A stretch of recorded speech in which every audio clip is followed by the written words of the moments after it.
Brahmamudi actors over acting చేస్తా అంటారా అంటే ఎస్ అనే అనిపిస్తుంది. ఓవర్ యాక్టింగ్ అంటే అందరూ చేస్తా అంటారని కాదు. పర్టికులర్గా అక్కా చెల్లెళ్ళు అయితే మామూలు ఓవర్ యాక్షన్ అయితే చేయట్లేదు. అసలు ఓవర్ యాక్షన్ అనే పదం నా నోట్లోంచి ఎందుకు వచ్చింది అనేది ఈ వీడియో చివరి వరకు చూస్తే మీకే అర్థమవుతుంది. అలాగే మీకు ఒక శుభవార్త అయితే చెప్దాం అనుకుంటాను. బ్రహ్మముడి సీరియల్ అయితే ప్రజెంట్ అయితే ఎండ్ అయ్యే ప్రసక్తి అయితే 2000% అయితే లేదు. మేబీ ఇంకొక 3 మంత్స్, లేకపోతే 6 మంత్స్, లేకపోతే 9 మంత్స్, లేకపోతే 1 ఇయర్. డిపెండ్స్ ఆన్ స్టోరీ అబ్బా. ఎందుకంటే స్టోరీ అనేది ఇప్పుడు ఇంట్రెస్ట్ లేకుండా అయితే తీస్తూ ఉంటారు. మనకైతే క్లారిటీ అయితే వచ్చేసింది. మీకు ఫస్ట్ నుంచి నేను చెప్తానే ఉన్నాను, అన్వాంటెడ్గా కొన్ని క్యారెక్టర్స్ అయితే తీసుకొస్తూ ఉంటారు. అన్వాంటెడ్గా ఏదో సీరియల్ ఎపిసోడ్ కోసం తీస్తూ ఉంటారు అనేసి చెప్పాను. కేరళ ఎపిసోడ్ కూడా అదే విధంగా అయితే చేశారు. జస్ట్ కామెడీ విలన్స్ తెచ్చి ఏదో రుద్దాలు మన పైన వేసి రుద్దాలు అనేసి అయితే వాళ్ళు ప్లాన్ చేశారు. యాషిజ్గా అయితే రుద్దారు. ఇప్పుడు మినిస్టర్ గారిని తీసుకొచ్చా అంటే హాస్పిటల్లో మినిస్టర్ గారి భార్య 2 సార్లు అయితే ప్రెగ్నెన్సీ కోల్పోయింది. 3వసారి కూడా ప్రెగ్నెన్సీ కోల్పోకూడదు అనేసి ఎలాగైనా సరే బిడ్డని మీ చేతిలో పెడతామనేసి అన్వాంటెడ్గా చేశారా, లేకపోతే మన కావ్య బిడ్డను ఏమన్నా ఎక్కడ తీసుకెళ్ళి అక్కడ ఏమన్నా పెట్టే ఛాన్స్ ఉందా అనేది మనకు క్లారిటీ అయితే లేదు. ఎందుకంటే మనకు ఒక మిస్టేక్ అయితే జరిగింది. మిస్టేక్ అంటే ఒక ఫోటో అయితే మనకు బయటకు రిలీజ్ అయింది. అంటే బెడ్రూమ్లో కావ్య, రాజు అలాగే బిడ్డను పట్టుకోండి ఫోటో ఒకటైతే మనకైతే నెట్ ఇంట వైరల్ అవుతుంది కదా. ఆ ఫోటో చూసే మనము స్టోరీని అయితే ఇటు మార్చలేకపోతాం. కానీ డైరెక్టర్ గారిని మనం ఆల్రెడీ చూసేసాం కాబట్టి చాలా ఎపిసోడ్లు మన వాళ్ళని ఏదో క్యూరియాసిటీ పెంచి ఎపిసోడ్లో ఏదో హైప్ తీసుకురావాలనేసి అయితే వాళ్ళైతే ప్రయత్నిస్తూ ఉంటారు అనేసి నాకైతే అర్థమైంది. కావ్య బిడ్డ కావ్య చేతిలోనే ఉంటుందనేసి మనకైతే తెలుస్తుంది. సెకండ్ జనరేషన్లో ఎలా ఉంటుందనేసి మనం అయితే తర్వాత చూద్దాం దాని గురించి. కానీ ఇక్కడ అక్క చెల్లెల మధ్య మరి చాలా ఓవర్ యాక్షన్ అయితే అయింది అప్పుది ఈరోజు. దాని గురించి కూడా మాట్లాడుదాం. ఎపిసోడ్ స్టార్టింగ్ నుంచి మాట్లాడుకున్నట్టయితే ఎపిసోడ్ స్టార్టింగ్లో మన రాజు అయితే మంచిగా ప్లాన్ చేశాడు, ఎలాగైనా సరే బయటపడాలి. ఎందుకంటే అక్కడ వాళ్ళ భార్య ఎంత కష్టాల్లో ఉంది చూసి ఆ కష్టాలని ఎలాగైనా సరే నేను తీర్చాలి ఆ కష్టాలని అనేసి ఒక భర్తగా ఎన్నో రోజుల నుంచి కావ్య నా భర్త అనేసి అనుకోని అసలు బాధపడిన రోజు లేదు. అలాంటిది ఈరోజు ఫస్ట్ టైము రాజు ఎంత అలా తెగించాడంటే, అంటే వాల్యూస్కి ఎంత ఇంపార్టెంట్ ఇస్తాడంటే అంత ఇంపార్టెంట్. అంటే చట్టానికి కానీ ఏదన్నా అనుకునేది న్యాయంగా నిజాయితీగా చేయాలనుకునే రాజు కూడా తన భార్య కష్టాల్లో ఉందంటే అక్కడ హాస్పిటల్లో పోవాలనేసి పోలీస్ స్టేషన్లో బాంబు ఉన్నట్టు నటించి కళ్యాణ్ రప్పించి ప్లాన్ చేయడం మాత్రం నెక్స్ట్ లెవెల్ అనేది అనిపించింది. రియల్ హస్బెండ్ అయితే అనిపించింది. ఎందుకంటే ఒక భార్య ప్రెగ్నెంట్గా ఉండి మనం ఎలాగైతే చూసుకుంటామో అలాగే డెలివరీ టైంలో కూడా మనం అంతకన్నా 1000 రెట్లు ఎక్కువ చూసుకుంటాం. కాబట్టి ఆ 1000 రెట్లు అయితే మన రాజు అయితే ఈరోజు అయితే జైల్లో ఉన్నా కానీ ఎలాగైనా సరే తప్పించుకోపోవాలనేసి మన రాజు అక్కడ పోయేసి కావ్యకి తోడుండడం మాత్రం నెక్స్ట్ లెవెల్ అయితే అనిపించింది. నెక్స్ట్ లెవెల్ అనిపించిన తర్వాత ఇక్కడ అప్పుకైతే నేను ఒక క్వశ్చన్ డైరెక్ట్గా అయితే ఒక క్వశ్చన్ రైజ్ చేస్తున్నాను. ఇప్పుడు మీ సార్ చెప్పాడనేసి మీ ఎస్ఐ గారు లేకపోతే మీ పై ఆఫీసర్ చెప్పారనేసి నువ్వు రాజుని అరెస్ట్ చేయడానికి వచ్చావు. రాజున అదే ఎస్ఐ గారితో మాట్లాడి, సార్ మా ఎక్కి ఈ విధంగా ప్రాబ్లం ఉంది, మనం ఒక డిపార్ట్మెంట్ సార్, మా బావను వదిలిపెట్టాను సార్, కరెక్ట్గా ఒక నైట్ వదిలిపెట్టాను సార్, ఒక నైట్ వదిలిపెట్టిన తర్వాత నేనే తీసుకొచ్చి మీకు జైల్లో పెడతాను సార్ అనేసి మీ ఎస్ఐ గారితో ఎందుకు చెప్పలేకపోయావు? అప్పు చెప్పు. ఇక్కడ అరెస్ట్ చేశాక నీ వృత్తి ధర్మం అనేసి అంటా ఉంటావు కదా. వృత్తి ధర్మం అయినప్పుడు ఫస్ట్ నీ హస్బెండ్ని అరెస్ట్ చేయి. నీ హస్బెండే అక్కడ క్యారీ పంపించిండేది, నీ హస్బెండే అక్కడ రాజుని బయటికి తీసుకొచ్చిండేది, నీ హస్బెండే పోలీస్ స్టేషన్కి ఫోన్ చేసిండేది. ఫస్ట్ మీ కళ్యాణ్ అరెస్ట్ చేసిన తర్వాత మళ్ళీ రాజు దగ్గరికి రా. ఏమి ఓవర్ యాక్షన్ అప్పు, అసలు మామూలుగా ఓవర్ యాక్షన్ కదా. అసలు నీకు ఈరోజు పోలీసు ఉద్యోగం ఉందంటేనే ఆ రాజ్ కావ్య అనేసి అర్థమవుతుందా?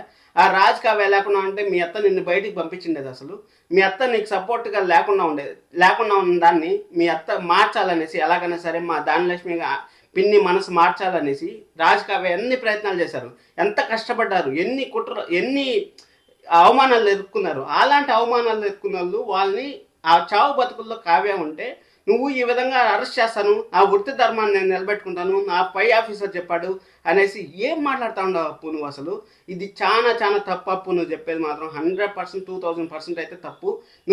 నీకు అదే పోలీస్ ఉద్యోగం ఉంది, నీకు అదే పై ఆఫీసరు ఆల్రెడీ నీతో కలిసి పనిచేసే వాళ్ళు ఎవరైనా సరే. ఇప్పుడు మనతో పాటు ఎవరన్నా కలిసి పనిచేస్తాను అనుకో, నాకు కొంచెం ఇబ్బందిగా ఉందిరా, నేను ఏదైనా పనికి పోయేసి వస్తాను అనేసి మీరు పర్మిషన్ తీసుకొని కనీసం ఆ పవర్ కూడా లేకుండా అయితే నువ్వు సాధించుకోండు. నువ్వు ఒక్క కేసు సాధించావు, 1 ఇయర్ నుంచి పెండింగ్లో ఉన్న ఒక కేసు సాధించావు. అలాంటిది నీకు ఎంత మంచి పేరుంది డిపార్ట్మెంట్లో. ఆ డిపార్ట్మెంట్లో పేరు వాడుకొని ఒక రాత్రి అక్కడ కావ్యకు తోడుగా రాజుని తీసుకులేకపోయావు. అలాంటిది నీ వృత్తి ధర్మం నీకు ఎందుకు పనికొస్తుంది అప్పు? చెప్పు. అసలు నీకెందుకు పనికిరాదు అప్పు? దీన్నే ఓవర్ యాక్షన్ అంటారు అప్పు. నేను నిన్న ఒక మెసేజ్ అయితే చేశాను. ఎందుకు కావ్యకి కవల పిల్లలు పుడతారు, కావ్య కవల పిల్లలు పుడితే ఆడబిడ్డ అయితే మిస్ అవుతుంది అనేసి మెసేజ్ చేస్తే 10 కామెంట్స్ అయితే వస్తాయి. ఫస్ట్ కావ్య ఓవర్ యాక్షన్ తగ్గించుకోవాలి. కావ్య ఓవర్ యాక్షన్ చేస్తా పోలీస్ స్టేషన్కి అంత ప్రెగ్నెన్సీగా అంత నొప్పులు వచ్చే టైంలో పోలీస్ స్టేషన్కి పోవడం అవసరమా అనేసి అయితే చాలా మంది అయితే కామెంట్స్ చేశారు. ఆ కామెంట్స్కి నాకు వచ్చిన లైకుల కన్నా ఎక్కువ లైక్లే వచ్చాయి.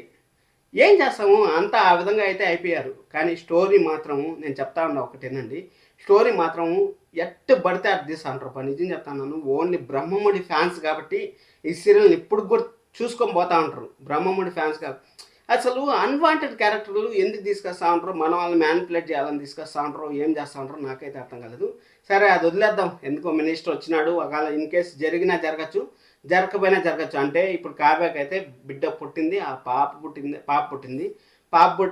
పుట్టిన తర్వాత అందరికీ అయితే ఇన్ఫామ్ చేశారు పాప పుట్టింది అనేసి. అదేవిధంగా మన రాజు అయితే ఆ పాపను చేతిలోకి తీసుకొని ముద్దు పెట్టుకున్నాడు. మన కావ్య దగ్గరికి అయితే ఆ పాపను అయితే ఇచ్చారు. ఎందుకంటే వారసురాలు అయిపోతున్నాను అనేసి మన కావ్య అయితే చెప్పింది కదా, వారసురాలే వచ్చేది. ఎందుకంటే సెకండ్ జనరేషన్ రావాలంటే ఖచ్చితంగా మన రేవతి గారు కొడుకు స్వరాజ్ ఉన్నారు కదా, వీళ్ళకి లింక్ కుదరాలన్నా, సీరియల్ ఏదైనా డెవలప్మెంట్ చేసి సెకండ్ జనరేషన్ పెద్ద తరం చూపించాలన్నా కానీ ఖచ్చితంగా అమ్మాయే పుట్టాలి. కాబట్టి ఇక్కడ అమ్మాయి అయితే పుట్టింది. అలాగే మన కళ్యాణ్కి అప్పుకి అయితే అబ్బాయి పుట్టే ఛాన్సెస్ అయితే వెరీ హైగా ఉంటాయి. ఎందుకంటే ముగ్గురు అమ్మాయిలు అయిపోయినారంటే కూడా అంత బాగుండదు. కాబట్టి కళ్యాణం అప్పకి ఆ అబ్బాయి పుట్టే ఛాన్స్ అయితే ఉంటుంది. కళ్యాణ్ ఎలాగైతే స్టాండ్ లాగా నిలుచుకుంటారో అదేవిధంగా ఆ అబ్బాయి కూడా స్టాండ్ లాగా నిలుచుకుంటాడు. ఇది జరిగేదేలేండి, అదేం కొత్తగా చెప్పాల్సిన పని లేదు. ఎందుకంటే ఇప్పుడు కళ్యాణ్ క్యారెక్టర్ ఏదో కొంచెం ఒక వారం నుంచి అటు ఇటు తిరుగుతూ ఉంటారు కాబట్టి యాక్టింగ్లో కొంచెం స్కోప్ అయితే వచ్చింది.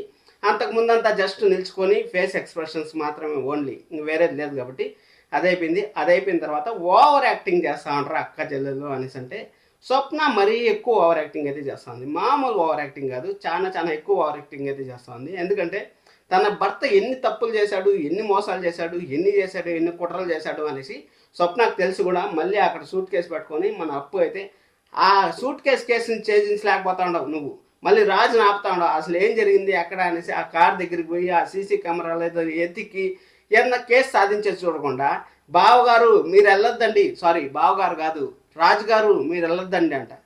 ఎలా అప్పు ఇలా అయితే అక్కడ స్వప్న ఎంత ఓవర్ యాక్షన్ చేస్తుందో దానికి 10 అయితే మన అప్పు అయితే ఓవర్ యాక్షన్ చేసింది అనేసి పర్టికులర్గా అయితే నాకైతే క్లారిటీగా అర్థమైంది. అలాగే కావ్య పోలీస్ స్టేషన్కి వెళ్ళడంలో కొంచెం ఓవర్ యాక్షన్ అనే అనిపించినా కానీ అక్కడ తన బిడ్డ ఏమైపోతుందో అనేసి కావ్య భయం, ఆ భయంతో సరే నా భర్త పక్కన ఉంటే నాకు ధైర్యంగా ఉంటుంది అనేసి పిచ్చ ప్రేమను పెంచుకునింది. ఆ ప్రేమని ఎక్స్ప్రెస్ చేయాలంటే మామూలు సామాన్యమైన విషయం కాదు. కానీ అది మన సీరియల్ని ప్రేమిస్తేనే మనకు తెలుస్తుంది, మన కావ్య రాజుని ఎంతలా ప్రేమిస్తూ ఉంది అనేసి మనకు తెలుస్తుంది. జస్ట్ ఎప్పుడో 3-4 ఎపిసోడ్లు చూసి ఎప్పుడో ఒక వారంలో ఒకరోజు ప్రోమోలు చూసుకొని కింద కామెంట్ చేసేవాళ్ళు చాలామంది ఉంటారు. అందుకోసం నేను పెద్దగా రియాక్ట్ అవ్వలేదు. ఎందుకంటే నేను రియాక్ట్ అయినా అంటే ఆ పొడుగు లిస్ట్ పెరుగుతూనే ఉంటుంది. కాబట్టి ఆ లిస్ట్ పెరిగేది నాకు ఇష్టం లేకుండా అయితే నేనైతే అక్కడికైతే స్టాప్ చేశాను. మీకేం ప్రాబ్లం లేదు. బ్రహ్మముడి సీరియల్కి అయితే శుభం కార్డ్ అయితే ప్రజెంట్ అయితే 8 లేదని మనకు క్లారిటీ అయితే వచ్చింది. ఎప్పుడన్నా ఒక 3 months 6 months చూద్దాం, ఎప్పుడన్నా ఏమైనా జరగచ్చు. మీరైతే మన ఛానల్ అయితే సబ్స్క్రైబ్ చేసి పెట్టుకోండి. రేపు కావ్య బిడ్డను వచ్చిన తర్వాత ఈ బిడ్డ మన దుగ్గిరాల ఫ్యామిలీకి వస్తుందా లేకపోతే అక్కడి నుంచి అట్టే మినిస్టర్ గారి ఇంటికి వెళ్తుందా అనేది మనకైతే సస్పెన్స్గా ఉండబోతుంది. రేపు వస్తుంది, ఎల్లుండి వస్తుందా రాదా, సంక్రాంతి కదా, ఎల్లుండి వస్తుందా రాదా సీరియల్ కొంచెం డౌట్ అయితే ఉంది. ఏం పర్లేదు, మనకి ఎప్పుడు వచ్చినా సరే మనం బ్రహ్మముడి ఫ్యాన్స్, మనం బ్రహ్మముడిని ఆదరిస్తూనే ఉన్నాం. మీరైతే నన్ను రివ్యూ చేయొద్దని కూడా చాలా మంది అయితే చెప్పేశారు. ఏం ప్రాబ్లం లేదు, నేను చేయకపోయినా కానీ నాకేం ప్రాబ్లం లేదు. ఎందుకంటే నా ఇష్టం వచ్చినప్పుడు నేను చేస్తాను. ఎందుకంటే మీరు సబ్స్క్రైబ్ చేసుకొని మీరు లైక్ చేయరు, మీరు కామెంట్ చేయరు. కాబట్టి నా ఇష్టం అది. Thank you so much, love you all.